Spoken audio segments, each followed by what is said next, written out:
Hello students, ये है कक्षा 10 का पाठ 6। पाठ का नाम है केंद्र सरकार। आज हम पढ़ेंगे मंत्री परिषद का गठन। संविधान के अनुच्छेद 74 में व्यवस्था की गई है कि राष्ट्रपति को उसके कार्यों के संपादन में सहायता और परामर्श देने के लिए एक मंत्री परिषद होगी। इस मंत्री परिषद का प्रधान प्रधानमंत्री होगा। संविधान द्वारा संसदात्मक शासन व्यवस्था को अपनाया गया है। इस व्यवस्था के अनुसार राष्ट्रपति को कार्यपालिका का वैधानिक प्रधान माना गया है, जबकि वास्तविक कार्यपालिका शक्ति मंत्रिमंडल में निहित होती है। मंत्रिपरिषद के गठन का अध्ययन हम निम्नलिखित बिंदुओं के अंतर्गत करेंगे। पहला है प्रधानमंत्री की नियुक्ति। संविधान के अनुच्छेद 75 के अनुसार राष्ट्रपति प्रधानमंत्री की नियुक्ति करेगा। राष्ट्रपति लोकसभा में बहुमत दल या दलीय गठबंधन के नेता को प्रधानमंत्री के पद पर नियुक्त करता है, और यदि लोकसभा में किसी भी दल को या दलीय गठबंधन को स्पष्ट बहुमत प्राप्त नहीं होता तो राष्ट्रपति प्रधानमंत्री की नियुक्ति के लिए अपने विवेक का उपयोग कर सकता है। दूसरा, प्रधानमंत्री द्वारा मंत्रियों का चयन। राष्ट्रपति प्रधानमंत्री की नियुक्ति करता है और प्रधानमंत्री की नियुक्ति के बाद राष्ट्रपति प्रधानमंत्री के परामर्श से अन्य मंत्रियों की नियुक्ति भी करता है। अगला, मंत्रियों में कार्य का विभाजन या बंटवारा। मंत्रिपरिषद के गठन के बाद प्रधानमंत्री मंत्रियों के बीच विभागों का बंटवारा करता है। वैधानिक दृष्टि से इस संबंध में प्रधानमंत्री को पूर्ण शक्ति प्राप्त है, लेकिन व्यवहार में विभागों का वितरण करते हुए प्रधानमंत्री को कई बातों का ध्यान रखना होता है।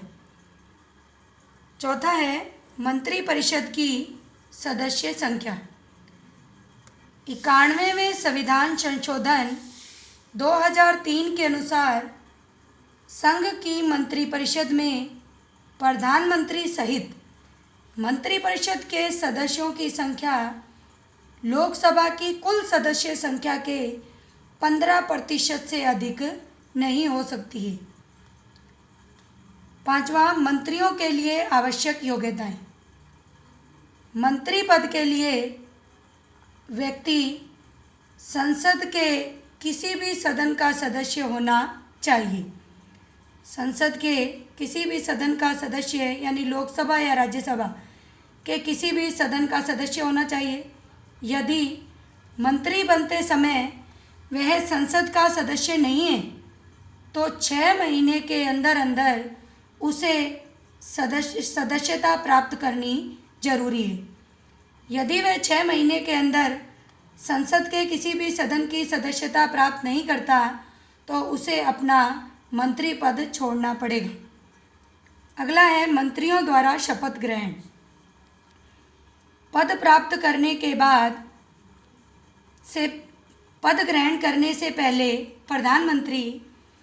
प्रधानमंत्री सहित प्रत्येक मंत्री को राष्ट्रपति के सामने अपने पद के कर्तव्य पालन की और गोपनीयता की शपथ लेनी पड़ती है। अगला है मंत्रिपरिषद का कार्यकाल। मंत्रिपरिषद का कार्यकाल निश्चित नहीं है। मंत्रिपरिषद तब तक अपने पद पर रहती है जब तक उसे लोकसभा का विश्वास प्राप्त हो। यदि लोकसभा मंत्रिपरिषद के प्रति अविश्वास प्रस्ताव पारित कर दे तो मंत्रिपरिषद को अपना पद छोड़ना पड़ता है। मंत्रिपरिषद अधिक से अधिक लोकसभा के कार्यकाल यानी 5 वर्ष तक अपने पद पर बनी रहती है। अगला है मंत्रियों के वेतन और भत्ते। प्रधानमंत्री कैबिनेट मंत्री, राज्य मंत्री और उप मंत्रियों को मासिक वेतन और निर्धारित मासिक भत्ते दिए जाते हैं, जिनका निर्धारण समय समय पर संसद के द्वारा किया जाता है। अगला है मंत्रियों की श्रेणियाँ। मंत्रियों की 3 श्रेणियाँ हैं। पहला, मंत्रिमंडल या कैबिनेट के सदस्य, दूसरे राज्य मंत्री और तीसरे उपमंत्री। कैबिनेट मंत्री ऐसे मंत्री हैं जो प्रथम श्रेणी के मंत्री होते हैं। ये भारत की संसदात्मक व्यवस्था में प्रशासन की सर्वोच्च इकाई हैं। ये एक या एक से अधिक विभागों के प्रधान होते हैं। दूसरे हैं राज्य मंत्री। ये कैबिनेट मंत्रियों के अधीन कार्य करते हैं। ये कैबिनेट मंत्री और उप मंत्रियों के बीच के मंत्री होते हैं। ये विशेष विभागों से संबंधित होते हैं और कई बार राज्य मंत्रियों को उनके विभाग का स्वतंत्र प्रभार भी दे दिया जाता है। तीसरे हैं उपमंत्री। ये मंत्री कैबिनेट मंत्री और राज्य मंत्रियों के कार्यों में उनकी मदद करने का कार्य करते हैं और उनके अधीन अपने कार्यों को संपन्न करते हैं।